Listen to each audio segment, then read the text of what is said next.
मित्रों, स्वागत है आप सभी का एक बार फिर आपके अपने YouTube चैनल पर। दोस्तों, इस वीडियो में हम बात करने वाले हैं, देखिए, ध्वनि विज्ञान एवं रूप विज्ञान यूनिट 2 का काफ़ी इंपॉर्टेंट टॉपिक, ध्वनियों का वर्गीकरण।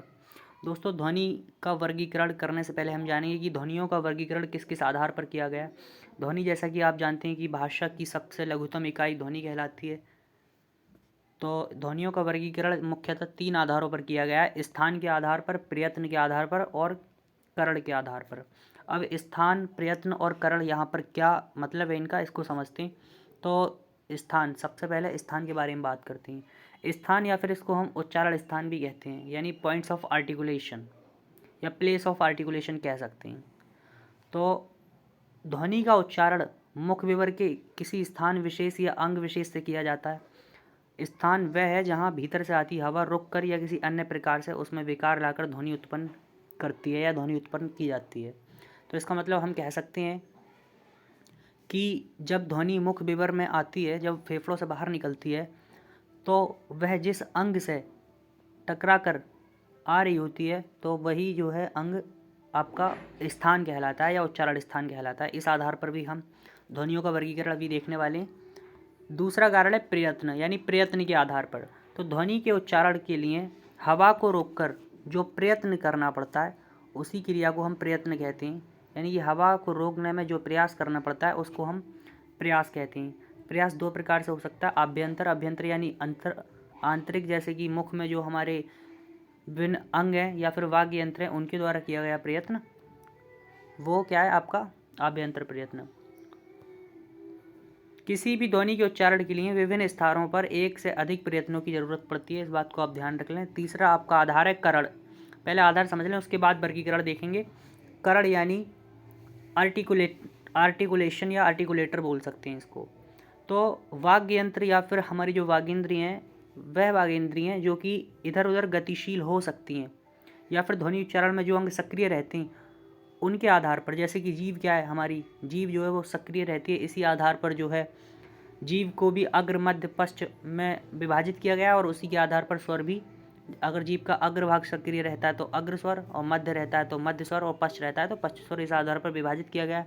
जीभ के जो क्रियाशील भाग है, यानी जीभ का मान लो सक्रिय भाग है, वो कितनी ऊपर उठता है, इसके आधार पर भी समृद्ध विवृत स्वरों में वर्गीकृत किया गया है। उसको आगे देखेंगे। तो आई होप ये आपके समझ आ गया होगा कि किन किन आधारों पर वर्गीकृत किया गया है। अब वर्गीकरण की बात करते हैं, इंपॉर्टेंट पॉइंट है। ध्वनियों का सबसे प्राचीन एवं प्रचलित वर्गीकरण हमें बेसिकली दो मुख्य रूपों में देखने को मिलता है: स्वर और व्यंजन। यानी ध्वनियों को मुख्यतः दो भागों में विभाजित किया गया है, स्वर और व्यंजन। स्वर की अगर हम बात करें तो स्वर जो हैं वो ध्वनियाँ हैं जिनका उच्चारण बिना किसी अन्य ध्वनि की सहायता से किया जा सकता है। यानी आ जो है, आ क्या है, ये स्वर है, इसका उच्चारण अपने आप में किया जा सकता है। वहीं व्यंजन वे ध्वनियाँ हैं जिनका उच्चारण स्वर की सहायता से किया जाता है, जैसे कि का उच्चारण जो है, जब हम का, ये का व्यंजन है, इसका उच्चारण अकेले नहीं कर सकते। इसमें क्या छिपा है, इसमें आ ध्वनि छिपी है ना। तो का के अंदर जो है प्रत्येक व्यंजन में आ ध्वनि छिपी रहती है। तो इस प्रकार से व्यंजनों का उच्चारण स्वरों की सहायता से किया जाता है। हालांकि पाश्चात्य वैज्ञानिक डैनियल जॉन्स और स्वीट ने स्वर एवं घोष को अलग प्रकार से परिभाषित किया। वे कहते हैं कि स्वर वह घोष, कभी कभी अघोष भी हो सकती है हालांकि, ध्वनि है जिसके उच्चारण में हवा मुख विवर से अबाध गति से निकलती है। यानी स्वरों के उच्चारण में हवा जो है वो बिना किसी रुकावट के निकलती है। और व्यंजन की बात करें तो व्यंजन के उच्चारण में हवा जो है वो मुख विवर से अबाध रूप से नहीं निकल पाती, या तो इसे पूरी तरीके से अवरुद्ध होना पड़ता है या संकीर्ण मार्ग से घर्षण करते हुए निकलती है।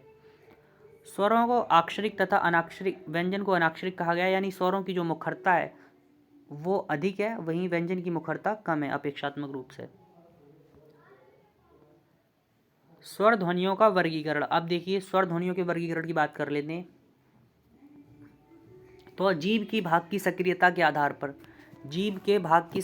आधार पर, स्वरों को बेसिकली 3 प्रकार में बांटा गया है: अग्र स्वर, मध्य स्वर और पश्च स्वर। यानी जिन स्वरों के उच्चारण में जीभ का अग्रभाग सक्रिय रहता है, आप देखिए एग्जाम में ज़रूर लिखेंगे ये लाइन, मैंने ये शॉर्ट करने के लिए आपको केवल डायरेक्ट उदाहरण लिख दिए, लेकिन आपको लिखना है कि जब स्वरों का उच्चारण करते समय अग्रभाग जीभ का सक्रिय रहे तो वह अग्र स्वर कहलाते हैं। जैसे कि आपका ई, ए, ऐ, ये 4 जो हैं आपके अग्र स्वर हैं। मध्य स्वर में आपका लघु आ आता है। और पश्च स्वर की बात करें तो पश्च स्वर में जीभ का पश्च भाग सक्रिय रहेगा और इसके अंतर्गत आ, उ, ओ, औ, यानी कि ये कुल 5। अब बात करते हैं, देखिए जीभ का क्रियाशील भाग जो है वो कितना ऊपर उठता है। तो जीभ का जो क्रियाशील भाग है या सक्रिय भाग है वह कितना ऊपर उठता है, इसके आधार पर हमारा मुख विवर जो है वो खुलता है या बंद होता है। तो जब स्वरों का स्वरूप जीभ के अग्रभाग पर या पश्च भाग पर या मध्य भाग के उठने पर भी निर्भर करता है। वो कैसे? देखिए जीभ का विशिष्ट भाग यानी जो सक्रिय भाग है वह बहुत ऊपर उठा हो तो मुख जो है वो समृद्ध होता है, यानी क्या होता है, खुला होता है। और नहीं के बराबर उठा हो तो विवृत होता है, यानी बंद होता है। और इन दोनों के बीच की स्थिति में अर्ध समृद्ध और अर्ध विवृत की स्थिति भी बनती है। इस आधार पर इनको 4 प्रकार में वर्गीकृत किया गया है, वो देखते हैं हम। 4 प्रकार में वर्गीकृत किया गया है। देखिए 4 प्रकार कौन कौन से हैं। तो आपके 4 प्रकार जो हैं वो यहाँ पर देखें।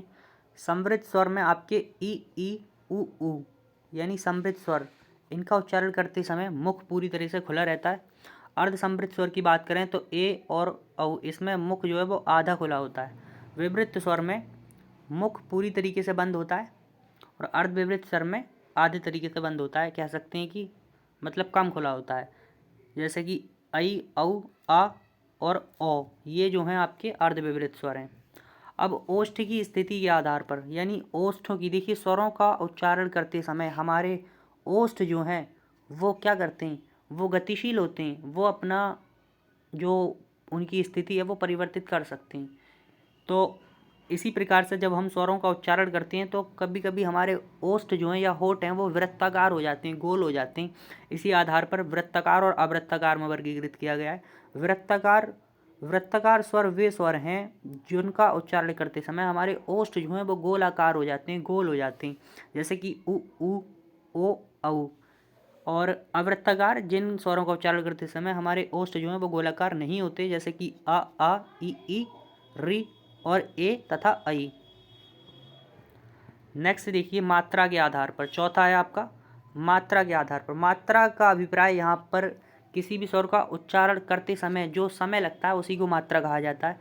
तो इस आधार पर 2 भागों में बांटा गया है, ह्रस्व स्वर और दीर्घ स्वर। ह्रस्व स्वर, इनको लघु स्वर भी कहा जाता है। इन स्वरों के उच्चारण में कम समय लगता है, जैसे कि अ, ई, उ और री। दीर्घ स्वरों में अपेक्षाकृत अधिक समय लगता है, या कहें तो ह्रस्व स्वर का दोगुना समय लगता है। तो आपका दीर्घ आ, दीर्घ ई, ए, ऐ, ओ, औ ये हो जाएंगे आपके दीर्घ स्वर। इसके अलावा मूल स्वर में भी देखिए मूल स्वर और जो है संधि स्वर में वर्गीकृत किया गया है। मूल स्वर यहीं पर मैं समझा देता हूँ। मूल स्वर तो जैसे कि आ जो है वो आपका मूल स्वर है, ठीक है। लेकिन आपका ये जो दीर्घ आ ये मूल स्वर नहीं है, क्योंकि ये 2 आ से मिलकर बनता है ना। इसी प्रकार से आपका जो ई है, इसी प्रकार से आपका जो ये ए है तथा ऐ है, ये क्या है, ये मूल स्वरों से मिलकर बनते हैं। जैसे कि आ, धन, लघु ई, चलिए इससे मिलकर ये बन जाएगा, ठीक है। और अगर लघु ई जोड़ दें तो ये वाला। तो इस प्रकार से मूल स्वर और संधि स्वर में भी वर्गीकृत किया गया, ध्यान रख लें और आप भी एग्जाम में लिख सकते हैं। नेक्स्ट है आपका कोमल तालु या कौवे की स्थिति। तो देखिए जब कोमल तालु नासिक मार्ग को रोक देता है, तो हवा जो हमारे मुख से निकलती है, जैसे कि आ, ए, आ आदि। लेकिन जब कौवा नासिक मार्ग को नहीं रोकता तो हवा जो है वो नासिका मार्ग से निकलती है, जैसे कि आ, ई, यानी अनुनासिक, यानी जिसमें थोड़ा नसिका से हवा बाहर निकलती है, या चंद्र बिंदु को हम अनुनासिक स्वर के अंतर्गत रखते हैं। स्वर तंत्रियों की स्थिति, यानी स्वर तंत्रियों में कंपन के आधार पर जो स्वर, जब हम बोलते हैं ना तो जब स्वरों का उच्चारण करते हैं तो स्वर तंत्रियों में कंपन होता है, कभी कंपन नहीं होता है। तो घोष और अघोष में वर्गीकृत किया गया है। घोष ध्वनियाँ या घोष स्वर वे स्वर हैं जिनका उच्चारण करते समय हमारी स्वर तंत्रियाँ जो है वो प्रकम्पित होती हैं या कंपन होता है उनमें। बेसिकली सभी जो स्वर हैं वो आपके घोष में आते हैं। अब अगला देखेंगे हम व्यंजन। देखिए एक मैं तालिका दे रहा हूँ आपको, इसका स्क्रीनशॉट ले लें आप, यहाँ से आप स्वरों के बारे में और अच्छे से थोड़ा रिवाइज कर लेंगे। अब हम बात कर लेते हैं, मात्रा के आधार पर हम कर चुके हैं बात, अब व्यंजन के बारे में बात करते हैं। तो व्यंजनों का वर्गीकरण, देखिए व्यंजन ध्वनियों के वर्गीकरण की बात करें तो व्यंजन का ध्वनियों का वर्गीकरण सबसे पहले देखते हैं स्थान के आधार पर। तो स्थान के आधार पर व्यंजन ध्वनियों को कंठ, तालव्य, मूर्धन्य, दंत आदि में वर्गीकृत किया गया, जिसको देखते हैं कंठ ध्वनियाँ। यानी कि कंठ ध्वनियाँ वे ध्वनियाँ हैं जिनका उच्चारण कंठ से होता है, जिनका उच्चारण कंठ से होता है, जैसे कि का वर्ग, का, खा, गा, घा और ड़ा। तालव्य, जिनका उच्चारण तालु से होता है, जिनका उच्चारण किससे होता है, तालु से होता है, यानी इसमें चा वर्ग आता है आपका, चा, छा, जा, झा, वहाँ। मूर्धन्य, जिनका उच्चारण मूर्धा से होता है, टा वर्ग, जैसे कि टा, ठा, यानी हमारे रूफ ऑफ द माउथ से इसका उच्चारण होता है, टा, ठा, डा, ढा और ड़ा। दंत, दंत मतलब जिनका उच्चारण दांतों से होता है, जैसे कि ता, था, द, ध, ना। इसमें हमारी जीभ जो है वो दांतों से लगी होती है ना, आप उच्चारण करके देखें। ओष्ठ है, अब देखिए ओष्ठ है वे हैं जिनका उच्चारण ओठों से होता है, जैसे कि पा, फा, आप देखें कि दोनों ओठ मिल जाएंगे, बा, भा, मा। तो ये जो है ओष्ठ है व्यंजन कहलाते हैं। वत्स व्यंजन क्या है भाई, तो वत्स व्यंजन ला, र, सा। दंतोष्ठ है जिनका उच्चारण दंत प्लस ओष्ठ से होता हो, जैसे कि वह जो है वो दंत और ओष्ठ से मिलकर उच्चारित होता है। काकल्य, काकल्य में आपके हा तथा विसर्ग आते हैं, हा और विसर्ग जो हैं वो आपके काकल्य में आते हैं। अब बात करते हैं हम प्रयत्न के आधार पर। देखिए प्रयत्न के आधार पर अगर बात करें तो मतलब कितना प्रयत्न करना पड़ता है, जैसे कि हमने बात कर ली। प्रयत्न में सबसे पहले बात करते हैं हम स्पर्श। स्पर्श के अंतर्गत देखिए का वर्ग, टा वर्ग, ता वर्ग और पा वर्ग, ये आपके 5 आते हैं, ठीक है। अब का वर्ग स्पर्श का मतलब ये है कि जो हमारे मुख विवर में से जब हवा निकलती है तो वो अंगों को स्पर्श करते हुए निकलती है, यदि यानी दो अंग आपस में मिल जाते हैं तो जब उनको स्पर्श करके हवा निकलती है तो वो आपके स्पर्श व्यंजन कहलाते हैं, जैसे कि का, टा, ता और पा वर्ग, इसके सभी 5 व्यंजन, 5 वर्ण। संघर्षी, संघर्षी मतलब जब दो मुख विवर के दो अंग आपस में जो हैं वो क्या होते हैं, मतलब बंद हो जाते हैं, आपस में एक प्रकार से चिपक जाते हैं, तो हवा को संघर्ष करते हुए बाहर निकलना पड़ता है, जैसे कि शा, शा, सा। स्पर्श संघर्षी में देखिए दो जो हमारे मुख विवर की बाघेंद्रियाँ हैं वो इतने समीप आ जाती हैं, हालांकि स्पर्श नहीं करती, आपस में चिपकती नहीं, लेकिन इतने समीप आ जाती हैं कि हवा जो है उनको स्पर्श करते हुए, संघर्ष करते हुए बाहर निकलती है, जैसे कि चा वर्ग जो है वो आपका स्पर्श संघर्षी है। नासिक्य की बात करें तो नासिक्य में आपके नासिका मार्ग से जब हवा बाहर निकलती है, ड़ा, ड़ा और ना, ये नासिक्य में आती हैं।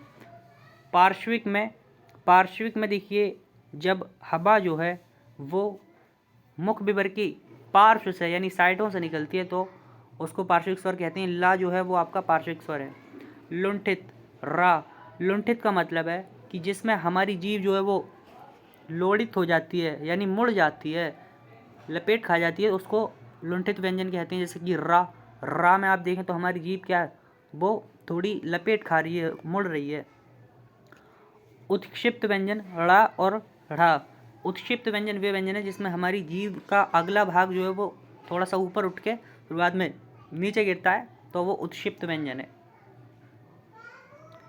या और वा, देखिए या और वा जो हैं वो अर्धस्वर इसलिए कहे जाते हैं क्योंकि इनकी मुखरता स्वर से कुछ कम तथा व्यंजन से अधिक है, यानी ये मुखर होते हैं, इसलिए इनको अर्धस्वर की कैटेगरी में वर्गीकृत कर दिया गया है।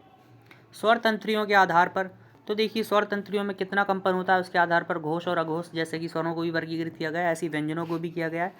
तो घोष यानी जिन व्यंजनों का उच्चारण करते समय स्वर तंत्री कंपित होती हैं, प्रकंपित होती हैं, जैसे कि का वर्ग सहित जो 5 वर्ग हैं, जैसे कि का वर्ग सहित 5 वर्ग का आपके चा, टा, ता और पा, उनका प्रथम वर्ग, उनकी 3 अंतिम ध्वनियाँ, वो अल्पराण महाप्राण में 3 अंतिम ध्वनियाँ एवं या, रा, ला, बा, हा, ड़ा और ढा, ये क्या हैं आपकी घोष कहलाएंगी, जैसे कि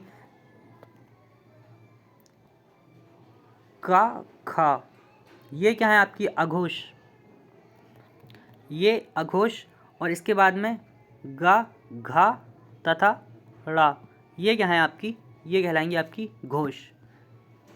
इसी प्रकार से पांचों वर्ग की 3 अंतिम ध्वनियाँ वो घोष में और अघोष में आपकी पांचों वर्ग की प्रथम 2 ध्वनियाँ तथा सा एवं शा प्राण तत्व के आधार पर, यानी जो हवा है वो कितनी मात्रा में निकलती है इसके आधार पर अल्प प्राण और महाप्राण में वर्गीकृत किया गया। अल्प प्राण वे व्यंजन हैं जिनके उच्चारण में हवा कम मात्रा में बाहर निकलती है।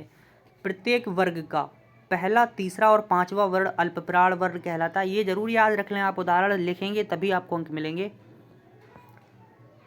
तो अल्पप्राण में आप देखें कि पहला, तीसरा और पांचवा वर्ण, जैसे कि का, गा और ड़ा, चा, जा, वा, टा, डा, ड़ा, ता, दा, ना, पा, वा, मा एवं या, रा, ला, बा। इसी प्रकार से प्रत्येक वर्ग का दूसरा एवं चौथा वर्ण तथा शा, सा, हा, यानी प्रत्येक वर्ग का, जैसे कि गा और घा, ये जो हैं आपके खा और घा आएंगे, ना कि गा आएगा। इस प्रकार से ये आपका प्रत्येक वर्ग का दूसरा एवं चौथा वर्ण जो है वो आपका महाप्राण कहलाता है। एक संयुक्त व्यंजन और छूट रहा है, उसके बारे में भी बात कर लेते हैं। संयुक्त व्यंजन, तो संयुक्त व्यंजन वे व्यंजन है जिनका निर्माण जो है वो 2 व्यंजनों से मिलकर होता है, जैसे कि ज्ञा, ये जो है आपका जय प्लस इया से मिलकर बना है, जय प्लस इया से मिलकर बना है, जय प्लस इया। तो इस प्रकार से ये आपका जो है वो क्या कहलाता है, संयुक्त व्यंजन कहलाता है। आई होप वीडियो अच्छी लगी होगी। अगर वीडियो अच्छी लगे तो दोस्तों सब्सक्राइब कर सकते हैं। मिलते हैं आपसे एक अगले वीडियो में।